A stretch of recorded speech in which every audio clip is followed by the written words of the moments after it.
السلام علیکم ناظرین، پروگرام کا نام ہے پورا سچ اور میں ہوں آپ کا میزبان ذوالفقار راحت۔ ناظرین، آج کے پروگرام میں ہم بات کریں گے کہ ایران امریکہ جنگ کیا رخ اختیار کرنے والی ہے، اور آج ایران نے دو ٹوک اعلان کیا ہے کہ کسی صورت میں ہرمز کے اوپر امریکہ کا کنٹرول نہیں ہو سکتا، یہ ہمارا حق ہے اور ہمارا ہی کنٹرول رہے گا، اس کی کچھ بھی قیمت ادا کرنی پڑے۔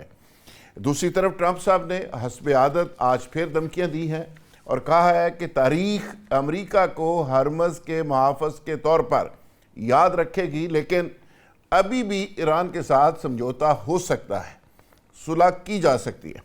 تو یہ ایک انٹرنیشنل جو معاملہ چل رہا ہے، یہ جو وار چل رہی ہے، اس میں اب تک کی کیا صورتحال ہے اور آگے یہ کیا رخ اختیار کر سکتی ہے، کیا پورا مڈل ایسٹ اس کی لپیٹ میں آ سکتا ہے، اس پہ ہم بات کریں گے۔ اور پروگرام کے دوسرے حصے میں جو پاکستان کے اندر ایک انتہائی گرم ایشو ہے، یعنی بہت ہی ہیٹڈ قسم کی گفتگو اس پہ ہو رہی ہے دونوں طرف سے، فضل الرحمان صاحب، ان کے رہنماؤں نے، پارٹی کے رہنماؤں نے اور ان کے بیٹے نے پاک فوج کے ادارے کے حوالے سے کچھ گفتگو کی ہے، شہداء کے بارے میں گفتگو کی ہے، جو یقینی طور پہ قابل اعتراض ہے اور یہاں پہ ہم اس کو دہرا بھی نہیں سکتے۔ اس کے حوالے سے وفاقی وزراء اس کا جواب دے رہے ہیں، بہت سارے رہنماؤں نے اس پہ بڑی دو ٹوک انداز میں بات کی ہے اور اس کی مذمت کی ہے۔ بہت سارے لوگ اس پہ بہت ہی غصے کا اظہار کر رہے ہیں، بہت زیادہ اس پہ ریئیکشن دے رہے ہیں، اور یہ معاملہ کیوں شروع ہوا اور یہ کس طرف جا رہا ہے، اس پہ بھی بات کریں گے۔ تو شروع کر لیتے ہیں جی انٹرنیشنل ایشو کے اوپر، ایران اور امریکہ جنگ پہ۔ تو ہمارے ساتھ جو آج پینل موجود ہے، جس میں بریگیڈیئر ریٹائرڈ فاروق حمید سینئر تجزیہ کار ہیں، دفاعی معاملات پر گہری نظر ہے۔ دوسرے ہمارے مہمان ہیں جی فردوس شمیم نقوی، سینئر پولیٹیشین ہیں، پی ٹی اے کے سینئر رہنما ہیں، بلکہ بانی اراکین میں سے کہیں تو یہ غلط نہیں ہوگا۔ سابق ایم این اے ڈاکٹر نثار چیمہ، نون لیگ سے تعلق، وہ بھی ہمارے پروگرام کا حصہ ہیں۔ عبداللہ ملک، معروف قانون دان، وہ بھی آج کے اس پروگرام میں شامل ہے۔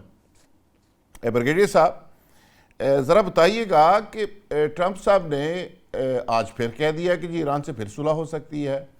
وہ تو آیا تھا کہ جی اب ایران کو ہم نے سبق سکھانا ہے، چھوڑنا ہی نہیں، اور یہ کیا ٹرمپ صاحب کو کس چیز نے دوبارہ یہ سوچنے پہ مجبور کر دیا کہ جی صلح ہو سکتی ہے؟ بسم اللہ الرحمن الرحیم، بہت شکریہ ذوالفقار بھائی صاحب۔ دیکھیں، بات یہ ہے کہ یہ ٹرمپ کا طریقہ ہے، یہ ان کا گفتگو کا انداز ہے، ان کا یہ سٹائل ہے کہ وہ اگر 90% کوئی بڑی سخت گفتگو کرتے ہیں تو بیچ میں جان کے 10% چھوڑ دیتے ہیں، وہ جس کو کہتے ہیں نا روم فار مینوور، اور ابھی بھی انہوں نے یہی کہا ہے۔ اتنا کچھ کہنے کے بعد کہہ دیا کہ جناب ابھی بھی ان کے ساتھ بات ہو سکتی ہے، یہ ہے وہ۔ یہ تو دیکھیں، we should not get impressed, یہ ان کا ایک سٹائل ہے، کرنا انہوں نے وہی ہے جو وہ کر رہے ہیں۔ بڑے افسوس کی بات ہے کہ امریکہ اور ایران دونوں نے اتنی محنت سے کیا ہوا ایم او یو کو، اس سے انہوں نے بے وفائی کی ہے، اور میں سمجھتا ہوں کہ جتنا ایفرٹ ہم نے ڈالا گیا، ہم نے پاکستان نے ڈالا، قطر نے ڈالا، اور اسلامی ممالک نے ڈالا، چین نے وغیرہ، تو یہ انڈیکیٹ کر رہا ہے کہ اب آپ مجھے بتائیں کہ کیا ان لوگوں کے لیے اتنی محنت کرنی چاہیے آئندہ، کیونکہ ان کا تو کوئی پتہ کوئی نہیں، کوئی دین ایمان ہی نہیں ہے کہ مطلب شروع ہو جاتے ہیں، کوئی ان کو پرواہ نہیں ہے کہ اس کی کوئی اتنا اس کی سینکٹیٹی ہے ایم او یو کی، اس کو کم از کم اس کو برقرار رکھے۔ چلو چھوٹا موٹا لفظی اگر جنگ ہو جاتی ہے تو وہ چلتا ہے جب تک فائنل ایگریمنٹ نہیں ہوتا، چھوٹے موٹے نہیں تو بریگیڈیئر صاحب آپ یہ کہہ رہے ہیں کہ ایران کا بھی اس پہ برابر کا قصور ہے، آپ یہ بات کر رہے ہیں؟ بالکل، میں سمجھتا ہوں کہ ایران کے ریولوشنری گارڈ جو ہے وہ بہت ہارڈ مائنڈ سیٹ جو ہے وہ شو کر رہے ہیں، جس طرح وہ 3 بحری جہازوں کو ایک ہفتہ پہلے ٹارگٹ کیا گیا، اور جس میں وہ قطر کے جہاز بھی تھے۔ بھائی کیا ضرورت ہے آپ کو تھوڑا سا آپ بھی ریسٹرینٹ شو کر رہے ہیں، آپ بھی تحمل مزاجی شو کر رہے ہیں، آپ بھی تھوڑا سا کوئی بریگیڈیئر صاحب اگر وہ سازش ہوگی اسرائیل کی، ایک سپائلر کے طور پہ وہ ساری سازش کریں گے، شرارت کریں گے، اور جو ایس او پیز طے ہیں اس کو وائلیٹ کریں گے، تو ایران کیا کرے؟ ایران ان کے آگے ہاتھ جوڑ دے؟ کیا کرتا ہے ایران کو؟ کیا کرنا چاہیے تھا آپ کے خیال؟ بھائی یا تو ایران خود کے ڈینائی کرے نا، مجھے تو ابھی تک ایک ڈینائل کی سٹیٹمنٹ پتہ نہیں، شاید میں اگنورنٹ رہا ہوں، لیکن ایک میجر کو ڈینائل کی اسٹیٹمنٹ کہ جناب یہ بالکل غلط ہے, ہم نے نہیں کیا ہے, یہ فالس فلیگ ہے, یہ جعلی کسی نے کیا ہے, ہم پہ الزام ڈالا جا رہا ہے, تو پھر دیکھیں ہم بھی کہیں, ہم بھی بینیفٹ ڈاؤٹ جو ہے ہم ایران کو دے سکتے ہیں.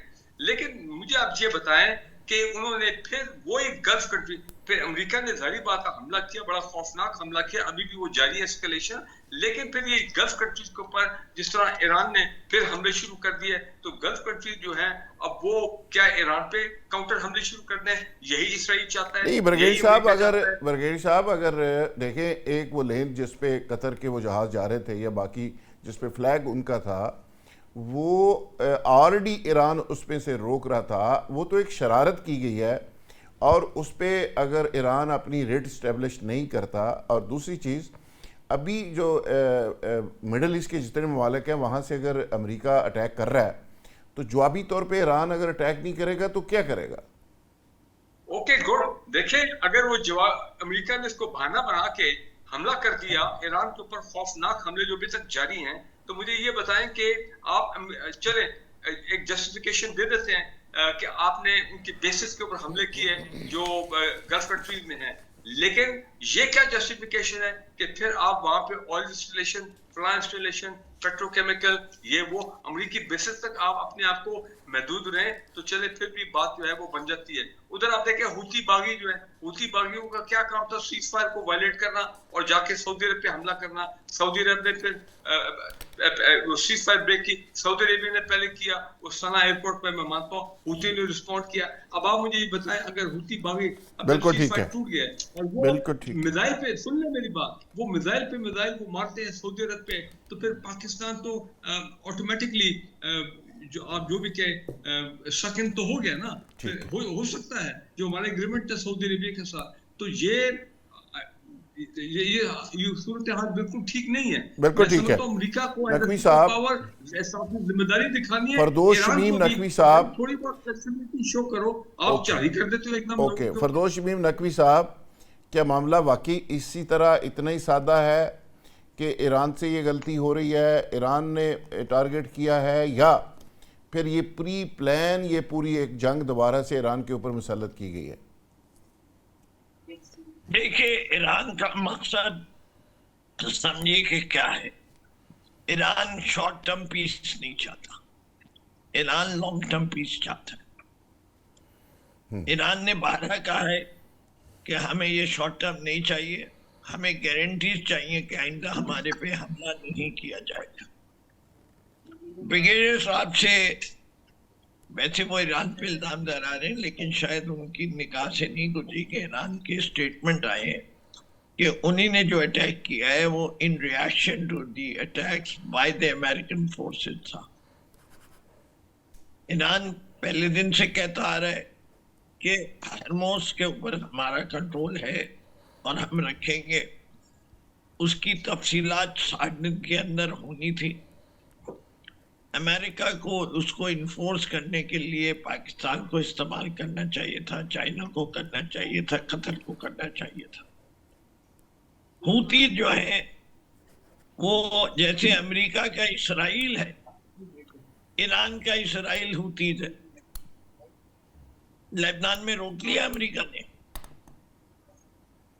جب لبنان میں امریکہ اسرائیل کو نہیں روکے گا, غزہ میں نہیں روکے گا, تو ایران نے کہا ہم بھی ہوتی کو نہیں روکیں گے. بات یہ سیاست کے اندر اور وہ سکھاتی ہے کہ you have to create another alternate. اس سے کہ امریکہ جو سعودی عربیہ نیوٹرل رہا ہے, اور سعودی عربیہ کو انہی نے ایشورنسز بھی دی ہیں, لیکن ہوتیوں سے لڑائی ایران کی وجہ سے تو نہیں چل رہی تھی.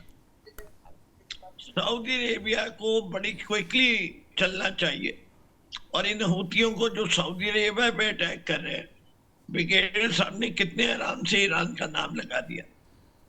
یونائٹڈ عرب ایمریٹس کو بھول گئے کہ ہوتیوں کی ساری فنڈنگ یو ہی کر رہا تھا, ایران تو نہیں کر رہا تھا. ماضی میں ہوتیوں کی لڑائی کے اوپر آپ کو یاد ہے کہ یو اے اور سعودی عربیہ کے تعلقات کتنے خراب ہوئے. تو یہ کہنا ہاں ایران شاید